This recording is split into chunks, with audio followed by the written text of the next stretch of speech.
ಒಂದು ಮಸಾಲೆ, 2 ಬೇರೆ ಬೇರೆ ರೀತಿಯ ಫಿಶ್ ಫ್ರೈ, ಒಂದು ಕ್ರಿಸ್ಪಿ ಆಗಿರುವಂಥ ರವಾ ಫ್ರೈ ಮತ್ತು ಇನ್ನೊಂದು ಸ್ಪೈಸಿ ಆಗಿರುವಂಥ ತವಾ ಫ್ರೈ. ಎಲ್ರಿಗೂ ನಮಸ್ಕಾರ, welcome back to Sandhya Shetty's kitchen. ಇವತ್ತಿನ ವಿಡಿಯೋದಲ್ಲಿ ಒಂದು ಮಸಾಲೆ ಬಳಸ್ಬಿಟ್ಟು 2 ರೀತಿಯಾದಂಥ ಫಿಶ್ ಫ್ರೈನ ಮಾಡ್ತಾ ಇದ್ದೀನಿ.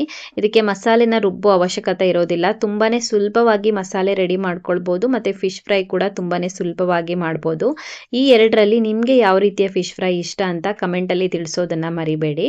ಫಸ್ಟಿಗೆ ರವಾ ಫ್ರೈನ ಮಾಡೋಣ. ನಾನಿಲ್ಲಿ 3 ಮೀಡಿಯಂ ಸೈಜ್ನ ಹೊಳೆಬೈಗೆ ಮೀನನ್ನು ತಗೊಂಡಿದ್ದೀನಿ. ಇದೇ ಮೀನು ಆಗಬೇಕಂತೇನಿಲ್ಲ, ಯಾವ ಮೀನಾದರೂ ಪರವಾಗಿಲ್ಲ.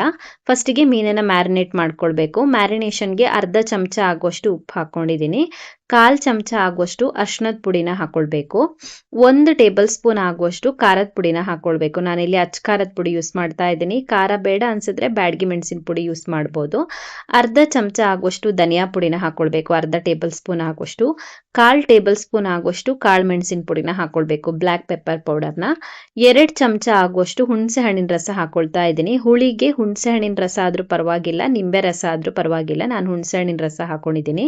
1/4 ಚಮಚ ಆಗುವಷ್ಟು ಶುಂಠಿ ಬೆಳ್ಳುಳ್ಳಿ ಪೇಸ್ಟನ್ನು ಹಾಕ್ಕೊಳ್ಬೇಕು. ಇದನ್ನ ಇವಾಗ ಚೆನ್ನಾಗಿ ಮಿಕ್ಸ್ ಮಾಡ್ಕೊಳ್ಳೋಣ. ಜಾಸ್ತಿ ಗಟ್ಟಿ ಅನ್ಸಿದ್ರೆ ಮಾತ್ರ ಸ್ವಲ್ಪ ನೀರನ್ನು ಹಾಕ್ಕೊಳ್ಬೋದು. ಮಸಾಲೆನ ಚೆನ್ನಾಗಿ ಮಿಕ್ಸ್ ಮಾಡಿಬಿಟ್ಟು 20 ನಿಮಿಷದಿಂದ ಅರ್ಧ ಗಂಟೆವರೆಗೂ ಮ್ಯಾರಿನೇಟ್ ಆಗೋದಕ್ಕೆ ಹಾಗೇನೆ ಬಿಟ್ಬಿಡಬೇಕು. ಸೊ ಮೀನೆಲ್ಲ ಮ್ಯಾರಿನೇಟ್ ಆಗಿದೆ. ಇವಾಗ ಒಂದು ತವಾನ ಕಾಯಿಸ್ಬಿಟ್ಟು ಎಣ್ಣೆ ಹಾಕ್ಕೊಳ್ತಾ ಇದ್ದೀನಿ. ನಾನಿಲ್ಲಿ ಕೋಕೋನಟ್ ಆಯಿಲನ್ನು ಯೂಸ್ ಮಾಡ್ತಾ ಇದ್ದೀನಿ ಮೀನು ಫ್ರೈ ಮಾಡೋದಕ್ಕೆ. 3ರಿಂದ 4 ಚಮಚದವರೆಗೂ ಎಣ್ಣೆ ಹಾಕ್ಕೊಳ್ಬೇಕು. ಎಣ್ಣೆ ಕಾದ ನಂತರ ಮ್ಯಾರಿನೇಟ್ ಮಾಡಿ ಇಟ್ಕೊಂಡಿರುವಂಥ ಮೀನುಗಳನ್ನು ಸೇರಿಸ್ಬಿಟ್ಟು 2 ಕಡೆಗೆ ಫ್ರೈ ಮಾಡ್ಕೊಳ್ಬೇಕು. ಪೂರ್ತಿ ಫ್ರೈ ಆಗೋವರೆಗೂ ಉರಿನ ಮೀಡಿಯಂ ಫ್ಲೇಮಲ್ಲಿನೇ ಇಟ್ಕೊಳ್ಬೇಕು. ಒಂದು ಕಡೆಗೆ 4 ನಿಮಿಷದವರೆಗೂ ಫ್ರೈ ಮಾಡ್ಕೊಂಡಿದ್ದೀನಿ ಮೀಡಿಯಂ ಫ್ಲೇಮಲ್ಲಿ. ಇವಾಗ ಎಲ್ಲ ಮೀನುಗಳನ್ನು ತಿರುಗಿಸಿ ಹಾಕೊಂಡ್ಬಿಟ್ಟು ಇನ್ನೊಂದು ಕಡೆಗೆ ಫ್ರೈ ಮಾಡ್ಕೊಳ್ಬೇಕು. ಮಸಾಲೆ ಈ ಥರ ಡ್ರೈ ಆಗಬೇಕು ಮತ್ತು ಕಲರ್ ಸ್ವಲ್ಪ ಡಾರ್ಕ್ ಆಗಬೇಕು, ಅಲ್ಲಿವರೆಗೂ ಫ್ರೈ ಮಾಡ್ಕೊಳ್ಬೇಕು. ಎಲ್ಲ ಮೀನುಗಳನ್ನು ತಿರುಗಿಸಿ ಹಾಕೊಂಡ ನಂತರ ಈ ಸೈಡ್ ಕೂಡ 3ರಿಂದ 4 ನಿಮಿಷದವರೆಗೂ ಫ್ರೈ ಮಾಡ್ಕೊಳ್ಬೇಕು. ಸೊ 2 ಕಡೆಗೆ 4 ನಿಮಿಷ ಫ್ರೈ ಮಾಡ್ಕೊಂಡಿದ್ದೀನಿ. ಚೆನ್ನಾಗಿ ಫ್ರೈ ಆಗಿದೆ, ಮಸಾಲೆ ಎಲ್ಲ ಡ್ರೈ ಆಗಿಬಿಟ್ಟು ಕಲರ್ ಎಲ್ಲ ಡಾರ್ಕ್ ಆಗಿದೆ ನೋಡಿ. ಇವಾಗ ಕಾವಲಿಯಿಂದ ರಿಮೂವ್ ಮಾಡ್ಕೊಳ್ಳೋಣ. ಈ ಥರ ತವಾ ಫ್ರೈ ಮಾಡಿದ್ರೆ ತುಂಬಾ ಈಸಿಯಾಗಿ ಮಾಡ್ಬೋದು, ಮಸಾಲೆ ರುಬ್ಬೋ ಅವಶ್ಯಕತೆ ಇರೋದಿಲ್ಲ. ಫ್ರೈ ಕೂಡ ತುಂಬಾ ಟೇಸ್ಟಿಯಾಗಿ ಬರುತ್ತೆ, ಸ್ವಲ್ಪ ಸ್ಪೈಸಿ ಆಗಿರುತ್ತೆ, ತುಂಬಾ ರುಚಿಯಾಗಿರುತ್ತೆ. ಸೊ ಇವಾಗ ರವಾ ಫ್ರೈನ ಮಾಡೋಣ. ರವಾ ಫ್ರೈ ಮಾಡೋದಕ್ಕೂ ಕೂಡ ನಾನು ಸೇಮ್ ಮೀನನ್ನೇ ತಗೊಂಡಿದ್ದೀನಿ. 3 ಮೀಡಿಯಂ ಸೈಜ್ನ ಹೊಳೆಬೈಗೆ ಮೀನನ್ನು ತಗೊಂಡಿದ್ದೀನಿ. ಇದನ್ನು ಮ್ಯಾರಿನೇಟ್ ಮಾಡ್ಕೊಳ್ಳೋಣ. ಅರ್ಧ ಚಮಚ ಉಪ್ಪು ಹಾಕ್ಕೊಳ್ಬೇಕು, 1/4 ಚಮಚ ಅರ್ಶಿನದ ಪುಡಿ, ಸೇಮ್ ತವಾ ಫ್ರೈಗೆ ಏನು ಮಸಾಲೆ ಹಾಕಿದ್ದೀವಿ ಅದೇ ಮಸಾಲೆ ಹಾಕಬೇಕು. 1 ಚಮಚ ಖಾರದ ಪುಡಿ, ಅರ್ಧ ಚಮಚ ಆಗುವಷ್ಟು ಧನಿಯಾ ಪುಡಿ, 1/4 ಚಮಚ ಆಗುವಷ್ಟು ಕಾಳು ಮೆಣಸಿನ ಪುಡಿ, 2 ಚಮಚ ಆಗುವಷ್ಟು ಹುಣಸೆ ಹಣ್ಣಿನ ರಸ ಮತ್ತು ಸ್ವಲ್ಪ ಶುಂಠಿ ಬೆಳ್ಳುಳ್ಳಿ ಪೇಸ್ಟನ್ನು ಹಾಕ್ಕೊಳ್ಬೇಕು. ಇವಾಗ್ಲೂ ಕೂಡ ನೀರು ಬೇಕಿದ್ರೆ ಮಾತ್ರ ಹಾಕ್ಕೊಂಡು ಮಸಾಲೆನ ಗಟ್ಟಿಯಾಗಿ ಕಲಿಸ್ಕೊಳ್ಬೇಕು. ಜಾಸ್ತಿ ದಪ್ಪ ಮಸಾಲೆ ಹಚ್ಚಬಾರ್ದು, ತೆಳುವಾಗಿ ಹಚ್ಕೊಳ್ಳಿ. ಇವಾಗ ಇದನ್ನು ಕೂಡ 20 ನಿಮಿಷದಿಂದ ಅರ್ಧ ಗಂಟೆ ಮ್ಯಾರಿನೇಟ್ ಮಾಡ್ಕೊಳ್ಬೇಕು. ಮೀನೆಲ್ಲ ಮ್ಯಾರಿನೇಟ್ ಆದ ನಂತರ ಇದಕ್ಕೆ ಇವಾಗ ರವೆ ಹಚ್ಕೊಳ್ಬೇಕು. 2 ಕಡೆಗೆ ರವಾ ಕೋಟಿಂಗ್ ಮಾಡ್ಕೊಳ್ತಾ ಇದ್ದೀನಿ. ತೆಳುವಾಗಿ ಹಚ್ಕೊಳ್ಳಿ ರವೆನ, 1 ಲೇಯರ್ ಹಚ್ಕೊಂಡ್ರೆ ಸಾಕಾಗುತ್ತೆ. ಜಾಸ್ತಿ ದಪ್ಪ ಹಚ್ಕೊಂಡ್ರೆ ಮತ್ತೆ ಫ್ರೈ ಮಾಡಿದಾಗ ಬಿಟ್ಟು ಹೋಗುತ್ತೆ.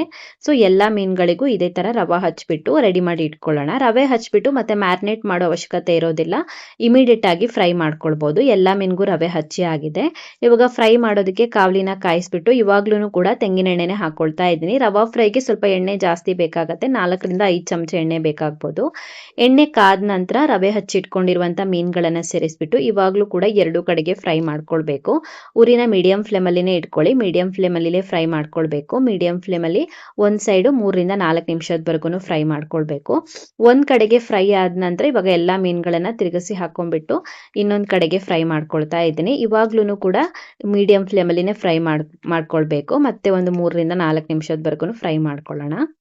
ಸೊ 2 ಕಡೆಗೆ ಚೆನ್ನಾಗಿ ಫ್ರೈ ಆಗಿದೆ, ರಿಮೂವ್ ಮಾಡ್ಕೊಳ್ತಾ ಇದ್ದೀನಿ. ನೋಡಿ ಕಲರ್ ಯಾವ ಥರ ಬಂದಿದೆ ನೋಡಿ. ಇದಂತೂ ತುಂಬಾ ಕ್ರಿಸ್ಪಿಯಾಗಿ ಬರುತ್ತೆ. ತವಾ ಫ್ರೈ ಸ್ವಲ್ಪ ಸ್ಪೈಸಿ ಅನ್ಸಿದ್ರೆ ಈ ರವಾ ಫ್ರೈ ಮಾತ್ರ ಸ್ವಲ್ಪ ಕ್ರಿಸ್ಪಿಯಾಗಿ ಚೆನ್ನಾಗಿರುತ್ತೆ, ಸ್ನ್ಯಾಕ್ಸ್ ತಿಂದಂಗಿರುತ್ತೆ. ಒಂದೇ ಮಸಾಲೆ ಹಾಕಿದ್ರೂ ಕೂಡ 2 ರೀತಿಯ ಮೀನು ಫ್ರೈದು ರುಚಿ ಸ್ವಲ್ಪ ಬೇರೆ ಬೇರೆ ಆಗಿರುತ್ತೆ. ಸೊ 2 ರೀತಿಯ ಮೀನು ಫ್ರೈನ ಟ್ರೈ ಮಾಡಿ ಇದೇ ಮಸಾಲೆ ಹಾಕಿಬಿಟ್ಟು ಕಮೆಂಟಲ್ಲಿ ನಿಮಗೆ ಯಾವ ಥರ ಮೀನು ಫ್ರೈ ಜಾಸ್ತಿ ಇಷ್ಟ ಆಯಿತು ಅಂತ ತಿಳಿಸಿ. ರೆಸಿಪಿ ಅಂತೂ ತುಂಬಾ ಸಿಂಪಲ್ ಆಗಿದೆ, ಯಾರು ಬೇಕಾದ್ರೂ ಸುಲಭವಾಗಿ ಮಾಡ್ಬೋದು. ಸೊ ಇವತ್ತು ಹಾಕಿರುವಂಥ ಈ ರವಾ ಫ್ರೈ ಮತ್ತು ತವಾ ಫ್ರೈ ರೆಸಿಪಿನಲ್ಲಿ ನಿಮಗೆ ಈ ವಿಡಿಯೋ ಇಷ್ಟ ಆಗಿದ್ರೆ ವಿಡಿಯೋಗೊಂದು ಲೈಕ್ ಕೊಡಿ, ಕಮೆಂಟಲ್ಲಿ ಹೇಗಿದೆ ಅಂತ ತಿಳಿಸಿ.